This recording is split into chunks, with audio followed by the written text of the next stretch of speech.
ஐயா உங்க கஷ்டம் நீங்கன்னா நான் ஒரு வழி சொல்றேன் செய்றீங்களான்னாரு. என்னங்க ஐயா செய்யணும்னு? தினம் சிவாயனம்னு சொல்லிட்டு சாப்பிடுங்கன்னாரு. அவர் கைக்கோள் முதலியார். கொஞ்ச நேரம் இறங்கினா கூட வேலை கட்டணும். ஆகினால் அவர் என்ன பண்ணாரு, என்னால இந்த சாமி எல்லாம் கும்பிட்டு இருக்க முடியாது, வேற என்ன ஐடியா சொல்லுனாரு. சரி தினம் திருநீர் இட்டுட்டு சாப்பிடுவேன். அது கூட என்னால முடியாது, வருவாங்க அப்படியே தறியில நான் சாப்பிடுவேன், அதெல்லாம் எதிர்பார்க்க முடியாது. திருநீர் இட்டவங்களை பார்த்துட்டாவது சாப்பிடுறியா, இது கொஞ்சம் எளிமையா இருக்குது, இது ஒன்னா ஒத்துக்கிறேன்ட்டாரு அவரு. அப்போ அவர் எதை வச்சு சொன்னார்னா, அவர் வீட்டுக்கு எதிரிலே ஒரு கொயவன் ஒருத்தர் இருக்கிறார், கொசவன்.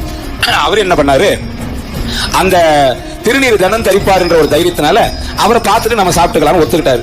தினம் இதை பார்த்துட்டு சாப்பிட்டாரு சொன்ன வாக்குக்கு. அன்னைக்கு அவர் மண் எடுக்க போயிட்டாரு, உழ மண்ணு. அட இவனை நம்பி இந்த வார்த்தை விட்டா இவன் எங்க போனான்னு தெரியல, நம்ம இப்ப பசி எடுக்குது, நான் என்ன பண்றது, பார்த்துட்டு வந்து சாப்பிடணுமேனுட்டு அவன் எங்க போய்க்கிறான்னு வீட்டுல போய் கேட்டாரு. அவர் மண் எடுக்க போயிட்டாருன்னா இவரு வேகமா ஓடுறாரு பசியில, அவனை பார்த்துட்டு வந்து சாப்பிடலான்னு.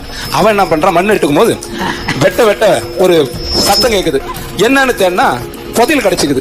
அப்படியே யாரும் பார்க்க கூடாதுன்னு சந்திரி பண்ணாம தூக்குற நேரம் பார்த்து இவன் போய் அங்க நின்று அவன் முகத்தை மட்டும் பார்த்தான். இவன் என்ன பண்ணா, முகத்தை மட்டும் பார்த்துட்டு பாத்துட்டேன்னு வந்துட்டான். இவன் எதை பார்த்தான்னு சொல்லல.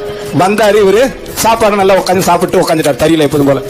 நான் யாரும் பார்க்கலன்னு பார்த்தா இவன் வேற பார்த்துட்டு போயிட்டான்னு அவன் பார்த்தது முகத்தை, திருநீரிட்ட முகத்தை.